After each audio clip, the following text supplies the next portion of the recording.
I'm gonna walk you through a few quick stretches for your wrists to help deal with any pain or discomfort you might have during your yoga practice. So we put a lot of weight on our hands and on our wrists, so this is a good way to give yourself a little bit of a break. All right, so we're gonna start on hands and knees, just normal tabletop position here, fingertips pointing forward, and we're just gonna make circles. So nothing too crazy or different here. We're gonna do a few circles to the right. Don't forget to breathe as you do this. And then we'll switch directions.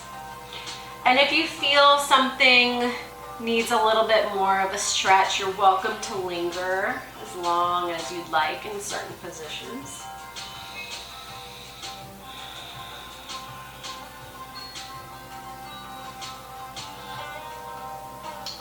All right, and then we're gonna do the same thing but with our palms facing up. So this one can be more intense. So you can move your hands closer to your body. You can even turn your fingers inward instead of pointing them straight towards you. Just gently rock. I like to rock my weight back and forth here.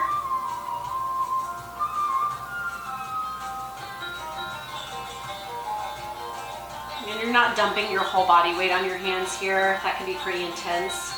Just enough to feel a stretch.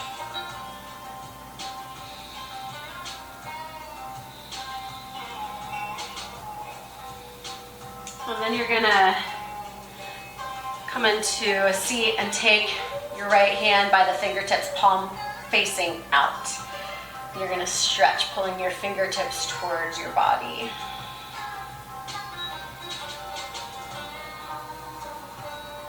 And we'll stay in each position about 3 to 5 breaths.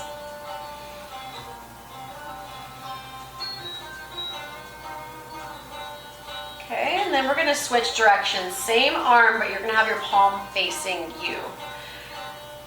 Now the secret here is to rotate your inner elbow to be up towards the ceiling. So you can see on my arm, I'm gonna turn my inner elbow up. That makes this stretch a lot more intense, a lot more productive. And if you have really tight wrists and forearms, this might not feel great initially. So just be gentle on yourself. You don't have to roll your inner elbow up just yet. A lot of times though, when we have issues with our wrists, go ahead and switch sides, palm away from you. It's not because of overbearing weight on your hands or your wrists. It's actually due to something higher up the arm. A lot of times it can come right around here in your forearm, or can even come from like something like your bicep. So when you're stretching your wrists like this, you're also getting a really good stretch here, especially through your forearms, which have your palm facing you now. And then if you can and want to, you can roll that inner elbow up towards the ceiling. I'm feeling this a lot more in my left hand. I'm left-handed, so when I turn my inner elbow up towards the ceiling here, it's a lot more intense.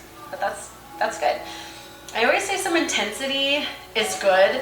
If it's sharp shooting pain, then back away.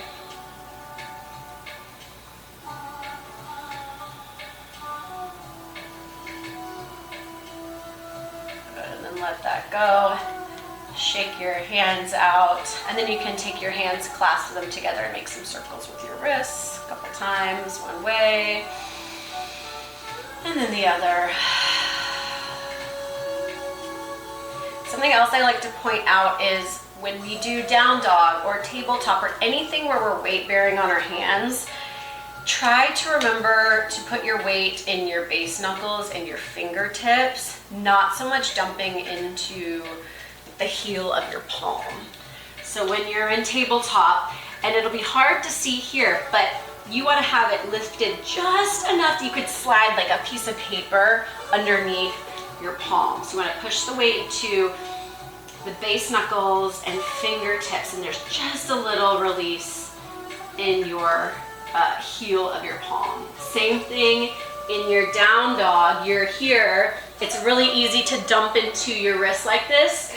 So try to practice shifting your weight from that heel of your hand into the base knuckles of your fingers, and you'll feel almost immediately a shift. Easier said than done, I know. It takes practice because it's a habit we get into by just kind of letting our weight dump into our hands like that, but start to practice shifting the weight distribution in your hands, and that will make a big difference.